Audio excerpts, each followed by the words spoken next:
Good evening, everyone. How is that for some great intro and theme music? So, welcome to all of you for joining us tonight.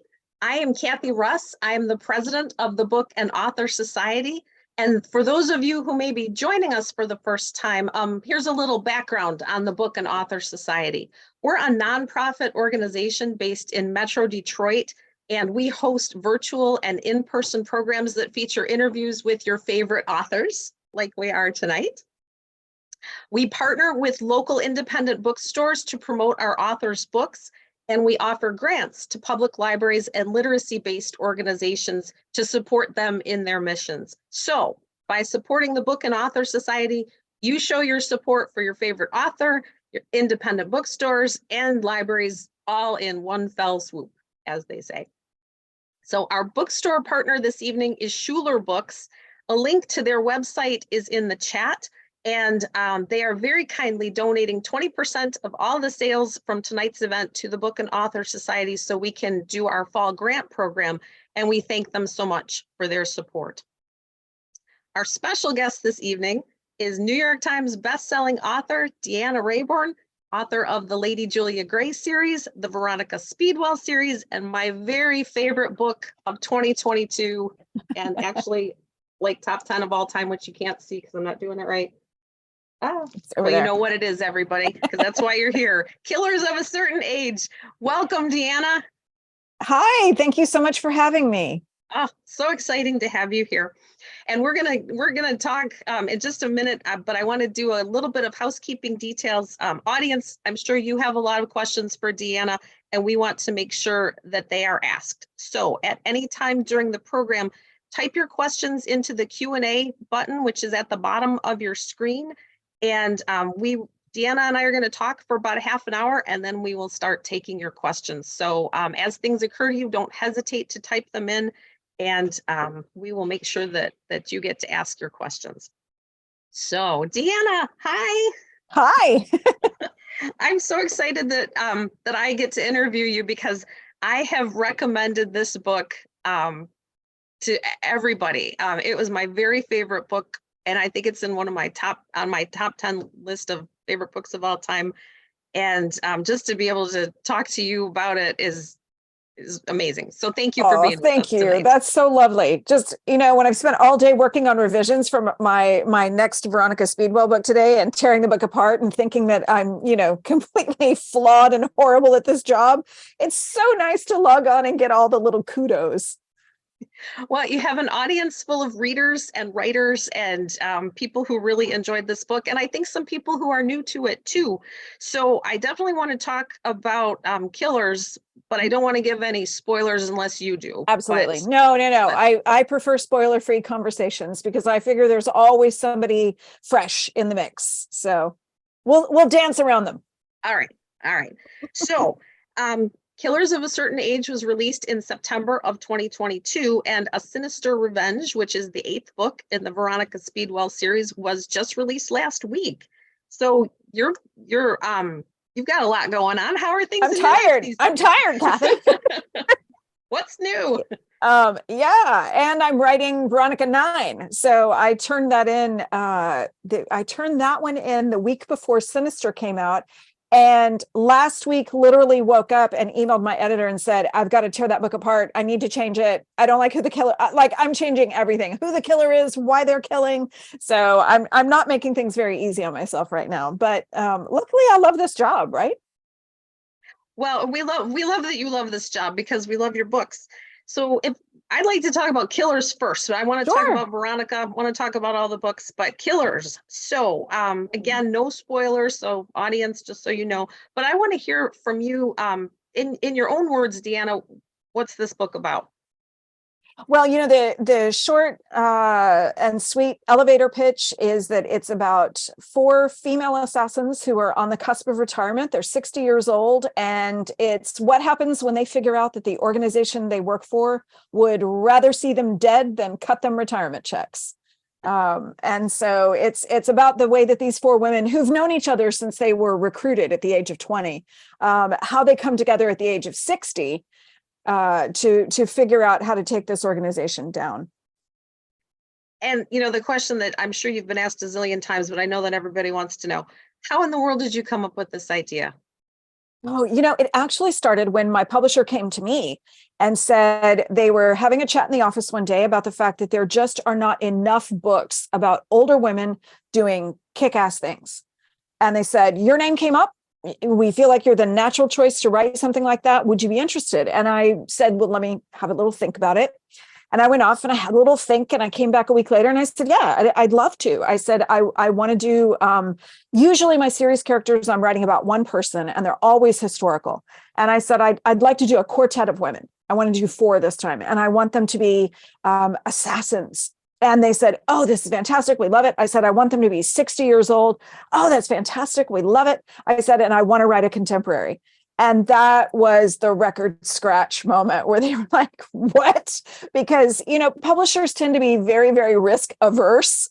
And when you do something and you are successful at it, they want you to keep doing it. And my historical series have done well. And, all the love in the world to Berkeley and to Penguin for trusting me to do a contemporary book, because that was a huge, huge gesture of faith on their part.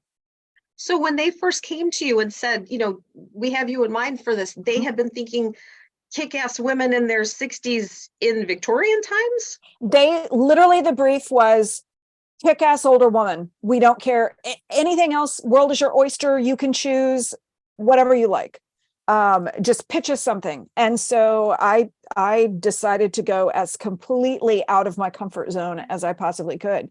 And so they didn't even have a specific age range in mind. They just wanted it to be a little bit older than, like, my series character, Veronica Speedwell, I think she's like 27 at this point, or 26. So I've always written, 20 something girls, or Julia Gray, I think, was right at 30 when that series started. So they're always much younger than I am, because I think it's a little bit easier to write younger because you've had that experience. Right. So I wrote these, my killers are about 5 years older than I am. So I was writing just, half a generation ahead. But it was close enough that I was able to kind of put myself in their shoes and figure out, how to see the world from their perspective. Well, I want to talk about those ladies in their 60s, but I think it's called the epigraph, the quote at the beginning of the book, I have wintered into wisdom, from Beowulf. Yeah. I loved that quote. When I first started writing the book, you always have a working title, and I'm not precious about my titles. I never dig my heels in about them, because I figure the salespeople, the marketing people, the PR people, the editorial people, they all know better than I do, how to package the book and how to present it to the world. So it's very seldom that I will, say, oh, I think a book absolutely has to be titled something in particular. But my working title for this one, I loved. It was Hazy Shade of Winter. Because, of course, it's a Simon and Garfunkel song, but it was also a Bangles cover. I absolutely loved the song, and I was like, oh, it's perfect. Because especially when you break down the lyrics, about the autumn of their life. And I was like, oh, this is perfect. Literally, the first note is, there's no way you're getting that title. There's no way. They said, it's a terrible title. You cannot have it. So I was like, fine, but I'm going to put an epigraph in there with that kind of sums it up a little bit. So. No, it's great. And then at the end, in the acknowledgements, these to me were like bookends. I'm going to read it. For every person who identifies female and has rage, I feel you, sister. This one's for you. I read that and I was like, yes, like truly a reaction that came out of me, which, a lot of times you read a book and you close it, oh, that was good, or that was nice, or whatever. And I usually read the acknowledgements because it's always interesting to see what people say. But I read that and I was like, yes, so. It came, I was legitimately, I've spent a fair chunk of the last 6 years angry. There are certain rights that I grew up as a child in the 70s, assuming were just my rights, that they were entrenched, that they would always be there, that these were battles we were never going to have to fight again. And then along about 2016, I started getting mad. I should have been angrier earlier, because things were being poked and prodded, and the thin end of the wedge was slipping in there. But I really got in touch with that middle-aged lady rage about 6 years ago. And this book was a way to kind of exercise some of that and say, you know what, we can protest, and we can complain, and we can write petitions, and oh my God, I've got my legislators on speed dial. And we can do all that stuff, and that's great. But every once in a while, you just want to fantasize about killing people who need killing. And work that out on the page, because none of us are actually going to do it in person. And you know the old adage about no pedicures in prison, and I look terrible in orange, but it's fun to work it out, and according to psychologists, incredibly healthy to work it out on the page and kind of get rid of it there. Well, it's such a, because it's present day, and, such a departure from the Victorian times and the mysteries that you've been writing. So let's talk about the characters. So we have Billy, we have Mary Alice, we have Helen, we have Natalie. And one of the things that I really appreciated about, because this book was my first exposure to your work. Well, it's a big departure from the rest of what I write. So, well, now, yes, yeah, but well, I'm not trying to tell you how you write, but now that I've read a couple of books, I'm like, that humor and the assertiveness of the female characters, that's great. The books are definitely siblings, but they don't necessarily look a whole lot alike. Right. But what I appreciated about the four main characters is that I think that they could have been in the hands of a different writer, more like stock characters, like the pretty one and the one, but they're all individuals. They all had their own voice. So how did you write? Because, Veronica Speedwell, Julia Gray, like you said, you're writing one character. How did you do that to make sure that they all had their own voices and identities? I just kept going back over them over and over and over and over and over. Once I decided on a quartet, I was really fascinated with the idea that, so many times when there's a story about a collection of women together, it's a quartet and they fall into these roles. And for me, it started with, as a kid, when I read Little Women, then you go through Golden Girls and Sex and the City. And it always seems to be a quartet. And you always do have the one who is, kind of the articulate storyteller of the group, who's maybe fulfilling that main character function, the Joe or the Carrie, or in this case, the Billy. You tend to have the one who's maybe a little more nurturing. You tend to have the brat baby. Every one of these groups has a brat baby. And then you also see these interesting divisions within the quartet of always there'll be two who are a little closer to each other and the other two are a little closer, and how that dynamic breaks down. And so I just thought it was a really fascinating thing to play with. And so I would continually go back to them and say, okay, if I were to think of them as, these kind of trope characters, the narrative, the strong one, the brat baby, what else is there besides that? What do they bring that's positive? What are their failings? What are their, what Achilles heel is this, kind of younger, spoiled, impulsive, what Achilles heel is she going to have?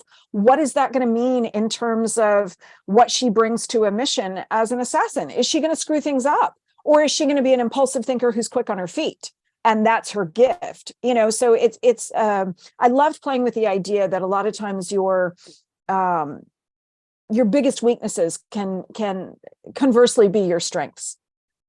And you can turn what is a weakness into an asset. It doesn't have to be a liability.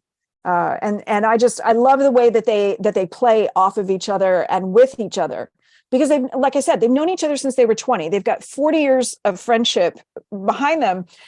And nobody can really push your buttons as much as somebody who knew you before you were the adult you are now. And I loved the idea that these 60-year-old women are going to get together, and within a very short period of time, like literally the first 3 sentences, they're scrapping again the way that they did the very first time they met, because some things never change.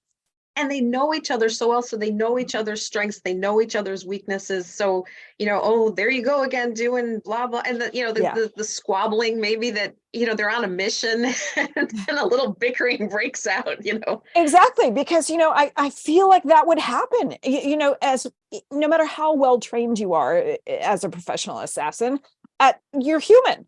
And if you're a female assassin, you're gonna need a tampon at some point, or your blood sugar is gonna drop, and you're gonna want a donut, and you're gonna take that out on the person next to you. I feel like you're not gonna be superhuman all the time. You're gonna become exactly who you are in your moments of stress when you have those little breaks, when you're not actually killing somebody, when you've got the stresses of the job. How do you cope with that? Well, I feel like the bickering probably lets off some steam for them. It's their little pressure cooker escape hatch, I think.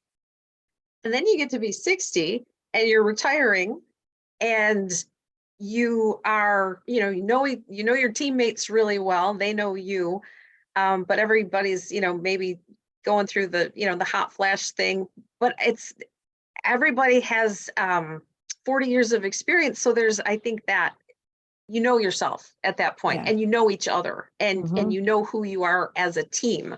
So don't put Mary Alice in charge of that, because that's not her strength, but Natalie can handle that, so and I think machine. Yeah, absolutely. And I think too, the fact that they have been together for so long, they can shorthand a lot of things.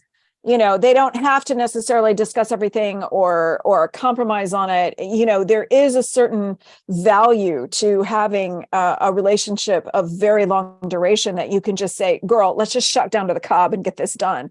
And you don't have to kind of pretend, or they have the luxury of no longer having to be polite to each other all the time. Yeah. What I appreciated too is, you brought in, they're assassins. Yes, they're trying to figure out what's going on, but they're also, they are people, they're humans, and they, they're 60. So there's loss, there's grief. There's some physicality issues. Like, one of the things that I just thought was so great, was Billy, prior to one of the missions, at 60, is doing stretches, and she remarks that she has to do a lot more stretches than she used to. Life takes its toll. And even like right now, I know at 55 that there are things that ache or creak, or, my knees sound like cellophane when I stand up sometimes, things that did not happen when I was 20 or 25 years old. And I started to think through, okay, if you've had a job that has required a certain amount of physicality and strength and dexterity, what kind of toll does that take on you over the years? And how does that play out? How does it show? And they're in excellent shape, but they're not who they were 40 years ago. And so dealing with those limitations and dealing with those changes, I think is kind of an ongoing challenge for them. Yeah, and I have to tell you, so after I read this book, because I'm your age, I closed it and I thought, you can be cool when you're 60, Yes, that was a big part of writing this book is, we have this idea of what 60 looks like, and it's so wrong. On the one hand, like when I was an 80s teen and Golden Girls came out, everybody thought those women were ancient. Well, B. Arthur's character, Dorothy, is our age. Like, she was 55. Like, that's what she was supposed to be portraying. And yet you look at her now and you're thinking, wow, she just seems ancient compared to what it looks like now. And then you look around, all of the women who were these massive, kind of leading lady hot chicks when I was a teenager, Diane Lane, Jamie Lee Curtis, Angela Bassett, they're all turning 60 now. Yeah. And you look at Jamie Lee Curtis and tell me that's what you think of when you think of 60. No, but that's what 60 can look like. Yeah. For somebody who's obviously taking really good care of herself and has excellent genes and access to, all kinds of coaches and gurus and whatever else she does. But I also feel like Jamie Lee probably likes a donut once in a while, Yeah. And Jamie Lee likes to have a good time. And that right? she's, I would go out with her for margaritas. That's who she is. So So I real love as you and me. yeah. So I loved the idea of kind of playing with expectations of what folks expect when they hear, oh, 60-year-old. I mean, I've heard from readers who are like, I thought they were going to be walkers and wheelchairs. And I was like, no, really not. There are some great books out now that feature characters that are much, much older. The Elderly Lady is Up to No Good books, you know, but you're talking about a character who's 90 and still getting around and killing people, which is awesome. But, you know, she manages to get around without even a walker sometimes. And so I think we really do need to revise what age looks like or what it has to look like, because I think we've got kind of a narrow view of what we expect it to be. And I'm not saying it's never that, but I'm saying it can be more than that. And that it doesn't have to be that. Exactly. Exactly. But the flip side to that is the idea of invisibility. You know, you hit a certain age and you become invisible. And, you know, nobody's paying attention to what these 60-year-old ladies are doing, which enables them to get away with a lot. But that, you know, you hit a certain age and nobody really is checking you out anymore. No, and it's amazing. And it's so liberating. You know, these are women who were underestimated when they were recruited at 20, going on their first missions because of the fact that they were young and pretty. But now they're being underestimated for a completely different reason. They're not actually being estimated at all because no one's looking at them. And the idea of that invisibility being a superpower was something that my editor and I talked about a lot, because we both really loved the idea that you could take something that feels like it's crushing to your ego and turn it into something that is such a rock solid, you know, kind of badass foundation to what you're doing. I ran across a story that I shared with my editor about one of the US embassies in Germany during the Cold War. There was an apartment building across the street, and a little old lady would sit on her balcony knitting every day, and everybody just walked by like, hey, she had spy cameras in the planters of her balcony, and she photographed everybody who came and went for like 7 years from this embassy. Nobody had any idea. They're just looking at, oh, that's somebody's Oma up there, and they're just waving to her thinking she's completely harmless. And you know, it occurred to me that that's what we do with women. You know, we sort them into these boxes. You know, she's young and hot and doable, or she's past it and we don't have to think about her at all. And you know, both of those things are usually really wrong and really, really limited. And I wanted to play with that a lot. It was so much fun to read, because in addition to the action and the well-rounded characters, I thought there was a lot of humor in this book. And humor is something, I'm picky on my humor, because if not everybody can pull it off. And I laughed out loud in many parts of this book. So I think I mentioned a lot of our audience are writers. So can you talk about, I guess, you know, your writing process, and especially like how do you bring the humor and make sure that it's genuine and not like trying too hard? I think it's exactly the word you just said, genuine. It has to be an authentic thing. I think we've all had the experience of picking up a book that's been labeled, oh, hilarious. And you read it and you're like, this is so forced. It just doesn't feel real. I think in the first place, you have to set up characters and know what their voices are. And know what the dynamic is that they have with each other. You have to know what they think is funny. And for me, at least, I have to share something of that sense of humor. I write books that have humor in them because I like to have a good time when I write. And I'm not going to be the person who ever sits there and writes a 900-page, you know, super serious fantasy novel, because I can't do that. That's not in my wheelhouse. I'm never going to be the person who writes a super grim, dark thriller. Also not in my wheelhouse. I don't think I would want to be in that headspace for the amount of time it would take to do that. I like to just have a more enjoyable time, especially because a lot of what I write about, when you stop and think about it, is horrible. You know, I mean, I write a lot about murder, or, you know, sometimes it's murder of somebody that occurred 20 years ago and they got stuffed in a wine barrel and their family never knew what happened to them. That's awful. So if you can present it in a way that at least has a little bit of levity and reminds people, hey, this is just a book, you know, be entertained, enjoy yourself, but don't take it so seriously. I had a lot of trouble actually when I first started writing Killers, because I had never written contemporary. I knew my historical voice, like that's there. I know exactly what my historical voice is.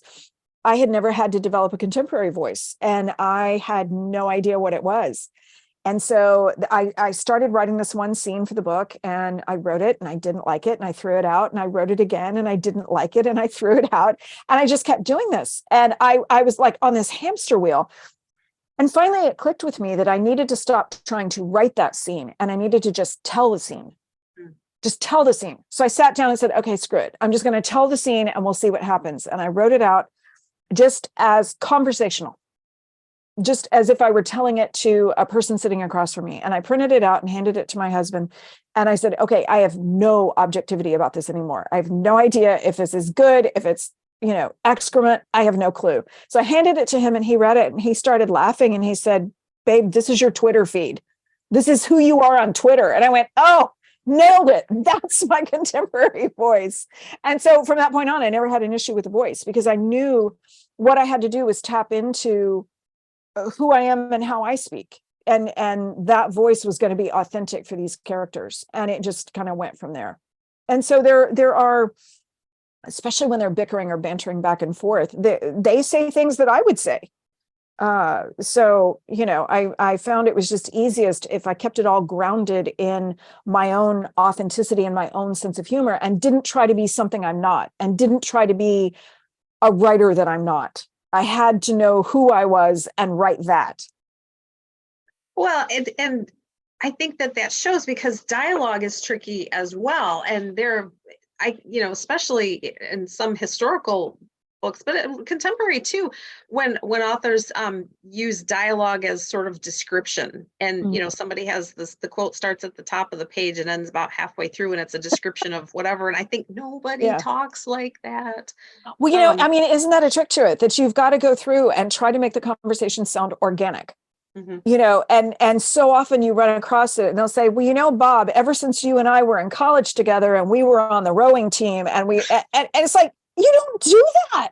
So I try very hard to avoid those traps. I pay a lot of attention as a reader to what I like and what I enjoy, and I try to bring that into my writing. And if I find something is hanging me up when I'm reading, that's a very good sign to me that I want to pay attention to that when I'm writing and make sure I don't do that.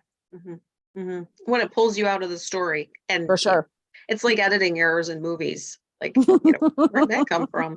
Exactly. Well, I did want to ask you too, because the plot, it moves back and forth in time. We get a look at our ladies when they're in their 20s, when they're first being recruited, they're training, and then forward, obviously, when they're retiring. How did you keep track of everything so things stayed consistent, and make sure that all the loose ends were tied up, or most of the loose ends were tied up at the end? Badly. It was horrible. I consulted a couple of friends of mine who are writers, who've done multiple timelines, and asked them, how do you do this? Are there any tricks to it? And the bottom line is no. They both had completely, diametrically opposed processes for dealing with it. So they both said, you just have to do whatever feels natural to you, whatever feels like it's going to work. And I wrote the flashback scenes because it's not technically a dual timeline. It is, right, contemporary with some flashback scenes to the 70s and 80s. And I would write those scenes. Usually what I would do is, if I got to a place where the contemporary, I was stuck just a little bit, I would go write one of the flashback scenes, because that always helped me move it forward. But I was never happy with where those scenes were and how they were working into the narrative. And we got down to, I had 96 hours before the book was due to go into production. The very last that I was allowed to tinker with it, my editor was like, got to be on my desk. And 96 hours out, I woke up and I knew exactly how I needed to fix it. I knew exactly where those scenes needed to go. So I had to basically pull every one of those scenes out from where they were and stitch them back into a different place. I did not, thank God my husband was on a business trip, because I told people I went absolutely feral for that period of time. I sat at my desk and I wrote, I ate something, I fell into bed and slept, and I got back up and I did it all over again. And I did that for that entire period. The dogs would not come near me. They were like, girl, get a shower. This is not pleasant for us. We're not digging it. But I was done. I knew exactly, I mean, and there was no hesitation at that point. It was just, let's get it done, because I knew exactly what I was doing. And now that I look back, I don't know how it escaped me for that long, that those scenes had to go in those places. The only one I was absolutely certain of from the very beginning is the opening scene, which is an action scene. It's a flashback to their very first mission. And I knew that was going to be the opening scene. But the rest of them, I was absolutely clueless until I kind of had that last minute epiphany and went, oh, there it is. How did your editor deal with that? She understands what I'm like. And you know, I accidentally terrorize my editors, because I will accidentally terrorize. I do. I don't intend to. It's like, you know, it's like with the new Veronica Speedwell book that I just turned in 2 weeks ago, thinking I had this nailed. I knew exactly what I was doing. I turned it in early. I'm feeling all smug. I go off and I go launch Sinister, and then literally woke up one morning last week and went, oh crap. And I had to compose an email to my editor. This is a new editor, by the way. I did not break the Killers editor, but like sometimes I wonder if it's a coincidence that she left the company like right after we were done with Killers. Bless her heart. She was phenomenal throughout the entire process with Killers. But my new editor, I emailed her and said, look, I'm really sorry. This is what I will do. Every once in a while, my subconscious just won't turn loose. And here's what I want to do. This is why it's going to make it better. And within 15 minutes, she wrote back in all caps, love, love, love it. Yes, you're right. It's much better. Go, do you. So thank God. But well, that's a good editor. It's a wonderful editor. I don't know why my brain works like this. It's not the easiest road. It's really not. I would like to be more efficient, but I'm not. You know, you gotta be you, right? Well, I know Absolutely. we've got lots of questions coming in, but before we turn to the questions, I do want to talk about Veronica Speedwell. I'm going to see if I can do this right this time. Yay. Here's A Curious Beginning, which is the first Veronica Speedwell book. It is. So when you were talking about, you know, horrible things happening but keeping it light, I enjoyed this book so much. And the word that occurred to me when I closed it, and it's not a word I use very often, I thought that was rollicking. Thank you. I love rollicking. That's a great word. It's rollicking. I mean, yes. It moved. It was fun. Stuff happened. The characters were interesting and fun and, you know, relatable. And I could picture it. I could picture Victorian England. I could picture Queen Victoria. I could picture the docks. I could picture everything there. So it was like visual and descriptive, but it was just a rollicking story. But see, that's what I wanted, was for it to be fun. And, you know, so often we think historical fiction has to be heavy or it has to be dense. And because a lot of times, a lot of times it is heavy and dense. And, you know, the first author who ever taught me that historical fiction can be fun was Elizabeth Peters. With you know, when I picked up Crocodile on the Sandbank, that was a revelation, because I was like, what? You know, it's Victorian Egyptology and it's fun. How is this possible? And then I went, oh, that absolutely rocked my world as a writer, where I realized what was possible then. It's not necessarily an easy thing to do, but it's so much fun. Yeah, it comes across. So I wanted to ask you, for readers who maybe only know you from Killers of a Certain Age, like how I was, can you just describe Veronica Speedwell and the series and her adventures, so people know and can pick them up and give them a try? Sure. Veronica Speedwell, as you showed off, started with A Curious Beginning. She is a Victorian lepidopterist, which is just a fancy word for butterfly hunter. That is her occupation. She travels the world collecting butterflies, and she falls over corpses way more often than a person ought to. And because she's intrepid and she's nosy and she is irrepressible, she always undertakes to find out who done it. And she's got an extremely sexy sidekick who, you know, will they, won't they? Maybe they did, maybe they don't. They do, then they don't. So it's a good time. I have so much fun writing these books. I have to, I read The Curious Beginnings, so now I'm like, okay, I want to know the answers to those questions.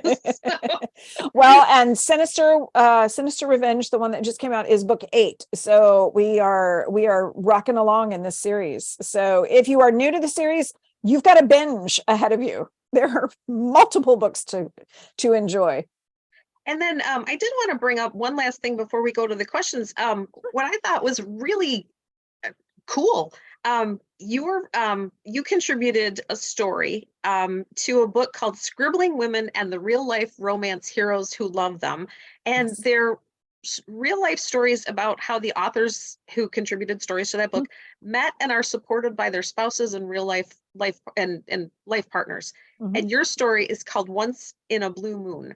So I just thought, what a neat proposition for a book. How did that come about, and if you don't mind telling us your story a little bit?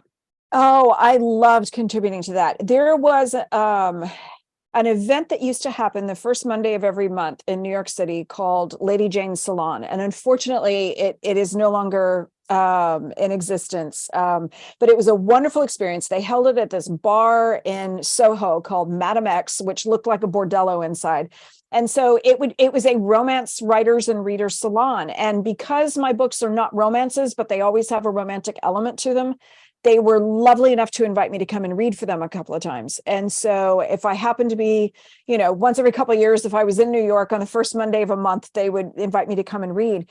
And they put together an anthology to benefit an organization in New York City that helps women and children who are in need of housing. And so they asked all of us to donate a short story or an essay about how we met our partners. And so I was delighted to participate. And so I wrote up the story about how I met my husband literally on a blue moon. When we were college sweethearts, and we've been married for 32 years. And he's amazing. And wonderful. And I got to tell that story. And I actually got to read it at Lady Jane's when he was sitting in the audience, which was great. Yeah, it was really sweet. Yeah. The only thing better would be if you got to do all that on Valentine's Day. Right? It was February. Oh, that's great. All right. Well, let's take some questions. Yes, let's. All right. So I have our first question is from Alana, and she this is relating to Veronica Speedwell. So she says, will we finally get to know Lady Cordelia better in a future Veronica book? I'm still dying to know all about her mystery lover. Short answer, yes. Long answer, yes, but not yet. So I have plans for Lady Cordelia in a future book. That is one of those. The beauty of writing a series that goes on for a long time is the puzzle, the mystery, the whodunit is contained within that book. But then you have these wonderful relationships that you can play with over the course of the entire series. You can bring in supporting characters for some books and not others, and the relationships evolve over time. And one of these characters is a supporting character by the name of Lady Cordelia Beauclair. And she has, during kind of an interregnum between two of the books, she has a romantic experience that changes her quite a bit. And we don't know how it came about, and we don't know what the repercussions are going to be. But it's definitely something I'm going to revisit for sure. Cool. Just not yet. Let's see. Laura wants to know, and I think that this is probably based or relating to killers, but maybe not. Are any of the characters in the book based on you or someone you know? I never base characters on people I know. Never. I don't. To me, that's not fun, because part of the joy of creating a character is kind of just having this carte blanche to this beautiful blank piece of paper in your mind that you can project anything onto. I will say that all of my main characters have some element of me in them. No matter how tiny, there's always something in there. Usually it's part of a sense of humor. In the case of killers, Billy is from Texas. And I am from South Texas. I'm a 6th generation Texan. And I grew up knowing a lot of women who were just unsinkable. No matter what life threw at them, they were tough, and they would always just pick themselves back up again. And that's a quality that I gave Billy in homage to those women. I borrowed her name from my great aunt, who's no longer with us, but she's not based on my great aunt at all. I just borrowed the name as a tribute to her. Must be fun too, because you could make your main character or supporting character like your dream best friend or your Absolutely. dream boyfriend, or or somebody that you really, really despise. Elements of that person could be the villain, and just work all that out. That must be a lot of fun. You can. And that's the really fun thing about it too, is writers are magpies. We take all these beautiful little shiny pieces from all these different areas, but the thrill and the challenge is in how you recombine them. So if I were to copy someone who is, somebody I know, either for a nemesis character or for a main character, to me, that takes a lot of the joy out of it, because I didn't have that moment of getting to fit all the pieces together and develop that character and make something original. So Juliet wants to know, she says, because of timing, I got Killers and the book, there it goes. My chat just scrolled up a little bit. Because of timing, I got Killers and the book Wise Gals by Natalie Holt right afterward. It really gave a lot of depth to the fiction versus the reality of espionage. And so her question is, what, if any, did you use as reference material? Oh, the funny thing is that just came in on my holds at the library today. I haven't even had a chance to read it yet. Because of the fact there's only so much you can do with espionage reference when you're writing assassins, because they're not going out and gathering information. That's not their job. Their job is to go out in the field, eliminate a target, and get the hell out. There is an entire section of the organization they work for that is devoted to collecting information and processing it to give to these assassins. So that's not something they do. I was able to go in and do a little bit of research on like the women of the SOE during the last part of World War II, because they were phenomenally interesting women. They were doing incredible things. But I also, and I have a character who was serving in those sorts of organizations during World War II, who is a mentor to my killers. So I needed to know her background, but that was World War II information. And so it's not going to play as well in the 1970s when my characters are being recruited and trained.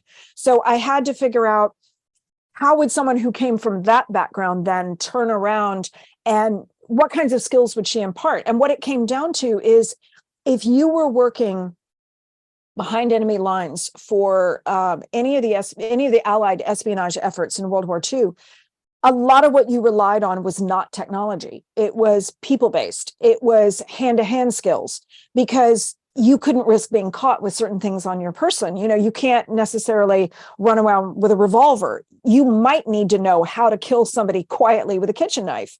And so those were the kinds of things that I figured my mentor would be imparting to my killers, is how to be the most dangerous woman in the drugstore, because walking down this aisle what you can do with a packet of Tinactin.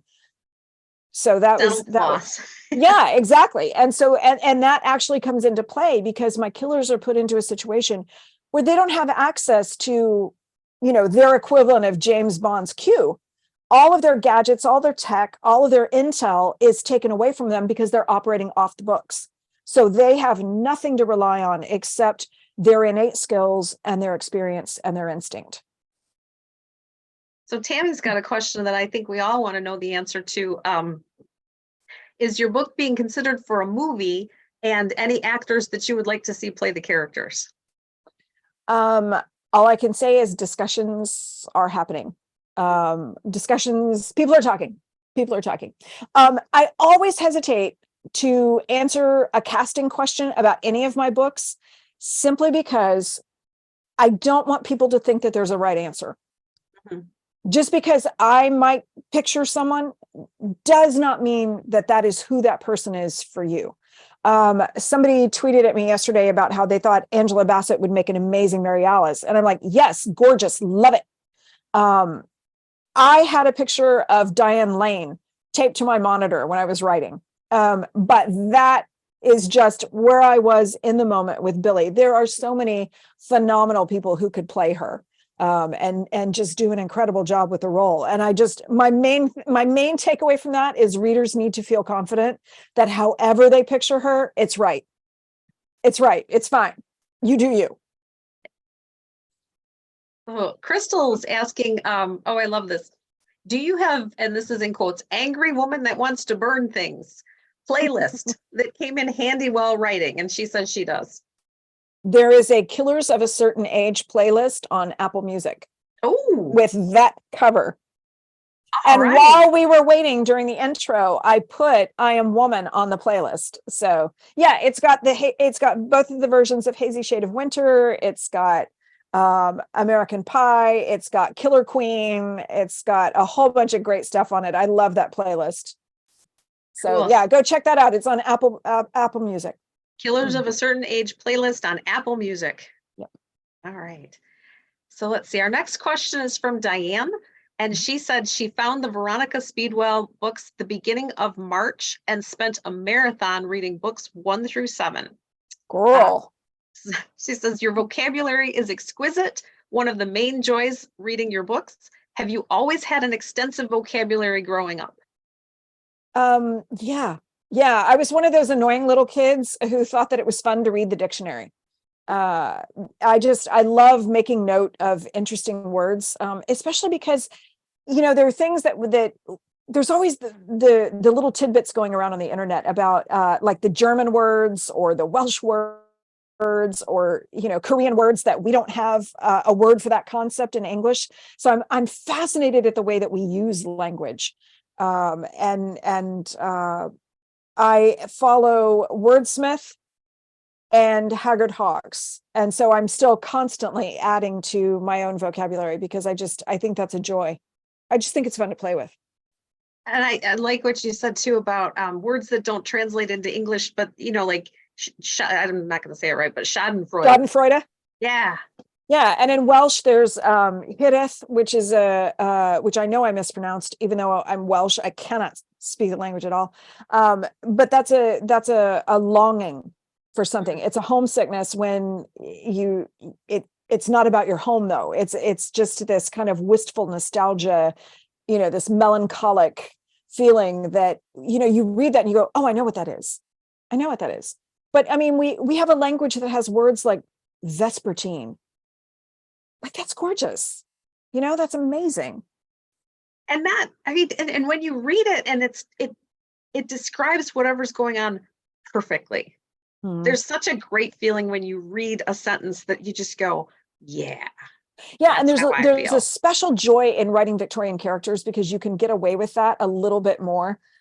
Because we feel like their vocabulary might be a little more abstruse. And so you can get away with chalking up a word to them that maybe we wouldn't be using in our everyday vernacular. So I occasionally will drop things into Veronica's mouth that like Billy would never use. Right. So that's a little bit of extra fun. So Emanuela says this was her first book that she's read of yours. And it's number 1 on her reader's advisory list. She says, would you consider changing your writing approach to something like Killers of a Certain Age? And she wishes I wish I read more titles on this subject, is what she says. I would love to do more contemporary as well. I had so much fun writing this book, and it was the hardest book I've ever written by a mile, but it was also the most fun.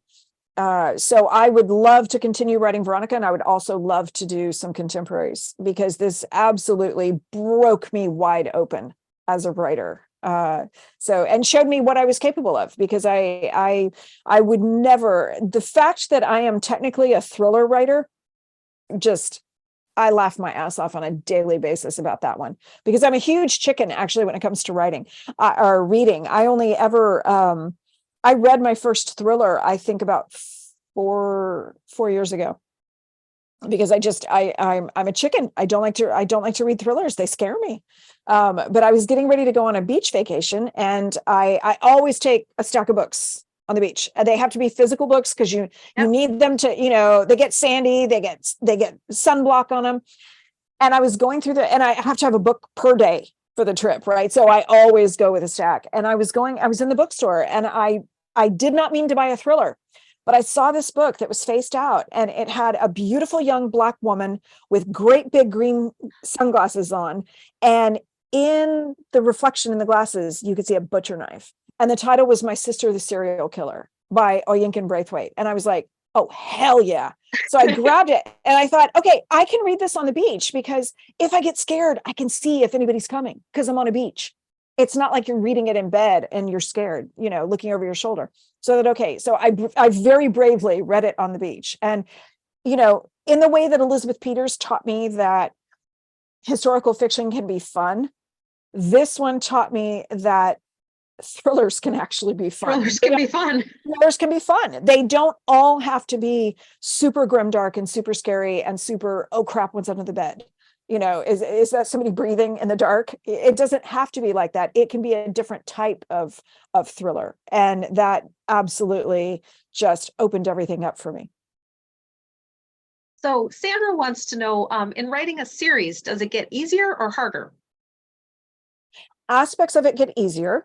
You can rely on your main characters, you rely on the world that you've built, and it's very easy to slip back into it because you know who these people are. And the aspect of it that's more difficult is you want to sustain readers' attention and enjoyment. So you're always trying to raise the bar on yourself just a little bit with each one, because whatever caused readers to buy into that series, you don't want to lose. You want to keep that, but you also want to keep it fresh, and you want to surprise them. So it's my business card is actually a Victorian woman in a gorgeous red petticoat on a tightrope, because that's the perfect metaphor for the kind of writing that I do. It's everything is a balancing act. Well, I imagine too, you want to keep the characters evolving so they're not the same in every book. I mean, they're growing too, or changing, or having different experiences. And so you have to keep up with them. Absolutely. But at the same time, you have to do it in such a way that it feels authentic and organic, because otherwise readers are going to be like, no. Yeah. I know her. She would never do that. And you're like, but she lives in my head. But I mean, they invest, they have part ownership of these characters, because I feel like when I've put the characters on the page and I turn loose of it, my part is done. But the other half of the equation is what the reader brings to it, and what the reader takes out of it, and their interpretation of it.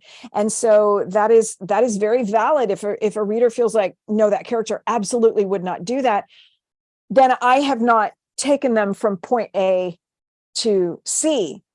I skipped B somewhere if they're not getting all the way there, and that's on me. So I have to make sure that I'm hitting all those points to make it feel true, because you can make a character do just about anything as long as you show the process and you show the reasoning behind it. You can't just, kind of pop up and have these things come out of nowhere, because readers will absolutely nail you to the wall for it. And they should.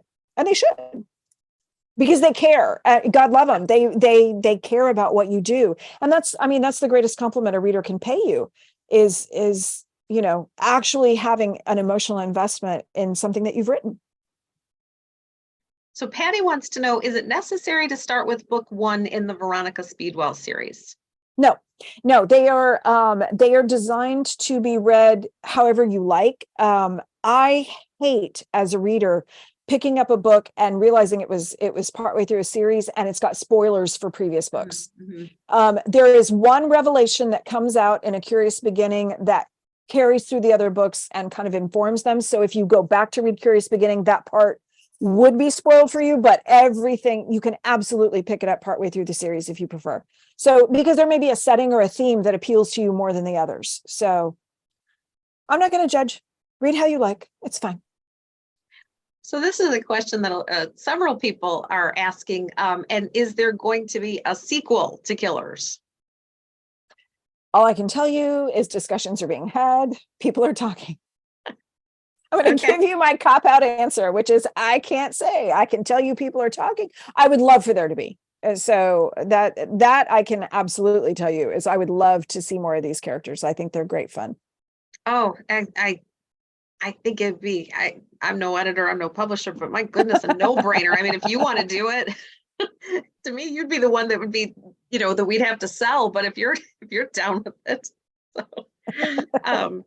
so here's a question and a comment from Janina. She says, "Thank you for this book, Killers. I too think that it would make a great movie. I work in a library and have recommended Killers to many older patrons, and each one has raved about it. There are not enough books about older women. Are you considering writing another book about those of us in our 60s and 70s?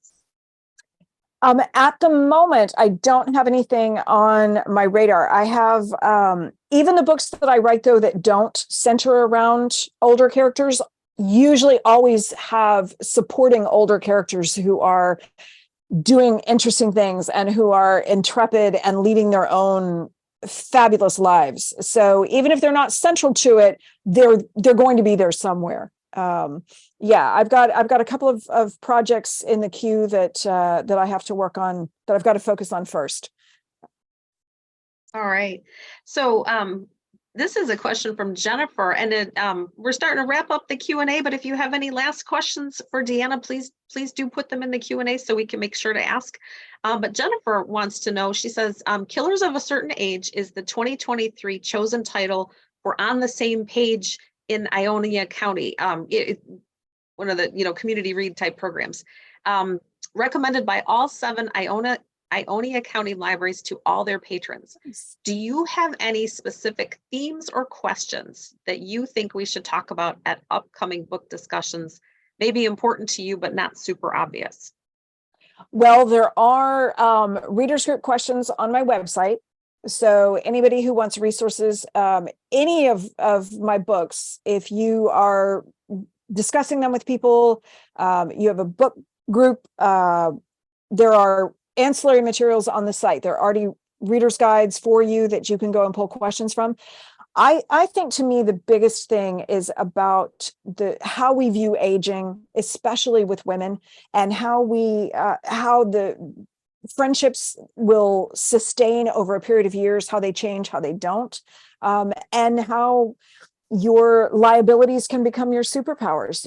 It's all stuff that you've already touched on, Cathy, that I think make for really interesting discussions, especially if your group has a lot of women in it. And I if I can just throw something in there, because this is one of the things that I picked up from the book that I thought is when you're, when by the time you get to 60 or 55, you know who you are and you're comfortable in your identity in maybe a way that you're not when you're 20 and 30. Oh God, yes. Being comfortable in your own skin.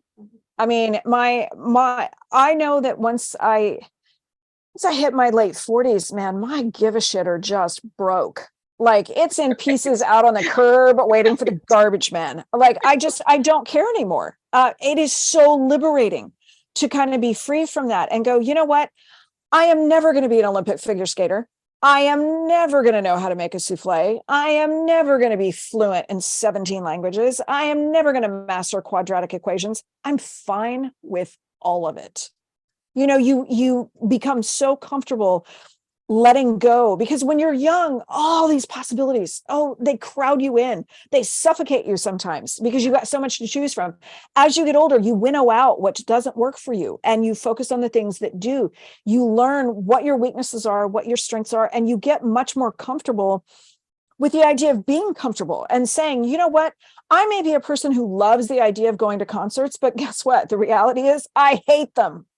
I hate them. I don't want to be moshed. I don't want people spilling beer on me. I just want to hear Adele clearly, so you learn who you are and you get comfortable with that. And that is the most liberating thing in the world. There are so many gifts that come with getting older, and I don't think we talk about them nearly enough, because I love being this age. And so many people are like, 25 is the great. No, it wasn't. 25 was not the greatest for you, honey. Just wait. It's so great on this side. It's so great. Like I threw a croning ceremony when my menopause was finished because I was like, I am wearing a flower crown and I am like, this is the greatest ever. I can wear white jeans whenever I want to. I'm so happy with this. And I celebrated every particle of becoming a postmenopausal woman. And we don't even say the word menopause, hardly. And that's ridiculous. So yeah. Yeah, That was quite a tangent. No, I'm glad because there is something amazing. Like when I turned 50 and I can't remember what happened, but I thought I am 50 years old. I don't have to take this. Oh my God. Isn't that the greatest thing in the world? When like you're in the middle of a situation in public and you go, oh, wait a minute. I can walk away. Yeah. Yeah. I don't have to put up with that treatment. Yeah. That's I've seen you coming because I'm 30 years older than you, and I know exactly what you're trying to do. Oh my God. Being able to just sit back and suss stuff. That's why they think we're witches, is because it's because of the fact that we see it and we recognize the patterns. Yeah. And at this age, we're not afraid to call it out. And it's funny because, I can maybe not know why I'm in the kitchen, but but I do know, Mm-hmm. all the other stuff that I need to know, Exactly. But I think it's interesting though, paired with that invisibility factor, it can make you a superhero, Absolutely. Absolutely. So before we go, I do have one more question for you. Because I know this is a question that our audience always wants to know is, what are your favorite books, or what are you recommending these days? Or, I don't know if you want to share any particular favorite authors that you have, but stuff like that. Okay, so speaking of fun, I love Jessie Q. Sutanto. She wrote Four Aunties, the Four Aunties. It's a 2-book series so far. I don't know if there's going to be any more in them, but just last week she came out with Vera Wong's Unsolicited Advice for Murderers, and I'm halfway through it. And oh my God, I love her so much because she always incorporates some aspects of like Chinese and Malaysian culture, which I love because I'm not familiar with that. So I get something new, but she does it in such a fun way. But the first one was Dial A for Aunties, and the second one was Four Aunties in a Wedding. That's what it was. And those books together were just so much fun. I remember finishing Dial A for Aunties, and I thought, oh God, all I want is a sequel and a Netflix series. And I went and checked, and it's like the sequel's coming, Netflix, and I was like, yes. So the fact that she started something new with Vera Wong is absolutely hilarious. So I love that book, and it's super fun. I also do in my newsletter every month. I will usually do a couple book recommendations, and I always holler on Twitter when I find something that I'm loving. I always I treated myself to a Lynn Painter romance last week that was loosely related to Mr. Wrong Number. This one was called The Love Wager. And just, it's the perfect, I just want to kick back and relax and enjoy these people. So her books are great fun too. Oh, that's fabulous. That's fabulous. Well, there's one more comment in the chat that I think is a good wrap up. So Vicky says, and I really want you to hear this. She says, I don't usually read mysteries, but I picked this book up knowing that I would be seeing you today. I'm on chapter 2 and I absolutely love it. You are my new favorite author. You changed my mind about reading the mystery genre. Thank you for this wonderful and entertaining book. So, thank you. That's a huge compliment because it's a risk when you kind of edge. I know what I felt when I picked up that first thriller. I was like, oh Lord. So I'm glad I was able to do that for Vicky. So welcome to Mystery, Vicky. So, oh my goodness, I could spend another 3 hours, but we're coming to the end of our time. Deanna, thank you so much for being with us. I just so appreciate your time. Love your books, and can't wait to see what you do next. And I hope you'll come back and see us again. I would love to. Thank you so much, Kathy. This has been so much fun. And thank you guys for tuning in. So I want to say to all of you, thank you for joining us tonight, and thank you for Schuler Books for being our partner bookstore. The link again is in the chat, and just to remind you, if you purchase any of Deanna's books tonight, Schuler will donate 20% of the purchase back to the Book and Author Society, and we're going to use that to give out our grants this fall. So, so if you feeling inclined the way that I am to buy books 2 through 8 of the Veronica Speedwell series. Check out Schuler Books. And just to let you know, stay tuned for news about our April event. We are going to do an in-person event, and we're going to be talking to Rose Hackman, who wrote the upcoming book, Emotional Labor. So stay tuned to our website, social media, the newsletter, and we'll keep you informed. So until we meet again, I wish you all well, happy reading, and thank you very much for supporting the Book and Author Society. Have a good night, everybody.